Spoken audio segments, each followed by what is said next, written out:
नमस्कार दोस्तों, आपका मेरे चैनल आदि अनादि अनंत कथा में स्वागत है। दोस्तों, हिंदू धर्म में पितृपक्ष का बहुत महत्व है।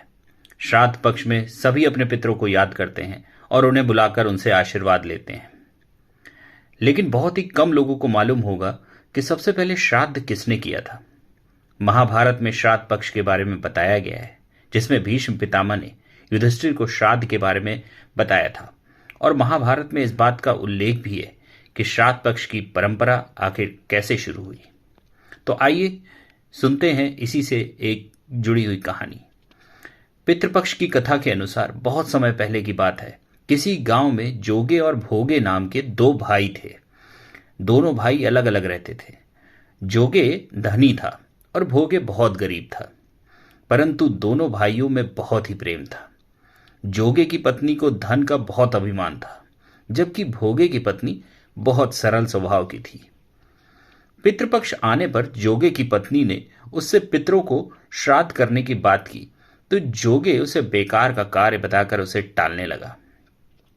लेकिन उसकी पत्नी को मालूम था कि वह श्राद्ध नहीं करेगी तो लोग बातें बनाएंगे, और उसे अपने मायके वालों को भी दावत देने का एक अच्छा अवसर लग रहा था, जिससे कि वह अपनी शान दिखा सके। उसने जोगे से कहा कि आप शायद मेरी परेशानी की वजह से ऐसा करने के लिए मना कर रहे हैं, लेकिन मुझे इसमें कोई भी परेशानी नहीं होगी। मैं भोगे की पत्नी को बुला लूंगी, हम दोनों मिलकर सारा काम कर लेंगे। उसने जोगे को अपने मायके न्योता देने के लिए भेज दिया। दूसरे दिन सुबह सुबह उसने भोगे की पत्नी को बुला लिया। भोगे की पत्नी आते ही काम में जुट गई। उसने आते ही सबसे पहले रसोई तैयार की और जल्दी ही उसने अनेक प्रकार के पकवान बनाकर तैयार कर दिए। सभी काम निपटाकर भोगे की पत्नी अपने घर चली गई, क्योंकि उसे भी तो अपने पितरों का श्राद्ध करना था। जोगे की पत्नी ने ना तो उसे रोका और ना ही भोजन पर आने के लिए कहा। जल्दी ही दोपहर हो गई और पितृदेव धरती पर आ गए। जोगे भोगे के पितर पहले जोगे के यहाँ गए। वहां पर उन्होंने देखा कि जोगे के ससुराल वाले भोजन करने में जुटे हुए हैं। यह देखकर वे बहुत निराश होकर भोगे के यहाँ गए, परंतु वहां पर कुछ भी नहीं था, क्योंकि भोगे बहुत गरीब था। उसने मात्र पितरों के नाम पर अगियारी ही की थी। पितरों ने उसकी राख चाटी और भूखे ही नदी के तट पर जा पहुंचे। थोड़ी देर में ही सारे पितर नदी के किनारे तट पर इकट्ठे हो गए और अपने यहाँ के श्राद्धों की तारीफ करने लगे। जोगे और भोगे के पितरों ने भी अपने आप बीती सुनाई। फिर वे सोचने लगे कि अगर भोगे के पास धन होता तो शायद उन्हें इस तरह भूखा न लौटना पड़ता। यही सोचकर वे सब नाचने और गाने लगे कि भोगे के घर धन हो जाए, भोगे के घर धन हो जाए। भोगे के घर में कुछ भी खाने को नहीं था। शाम होने लगी थी और भोगे के बच्चों को खाने को कुछ भी नहीं मिला था। बच्चों ने अपनी माँ से कहा, माँ, हमें बहुत भूख लगी है।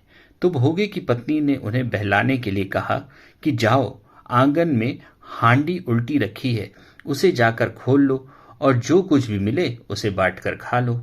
बच्चों ने जब हांडी उठाई तो उन्होंने देखा कि हांडी तो मोहरों से भरी पड़ी है। वे दौड़कर माँ के पास गए और सारी बात बताई।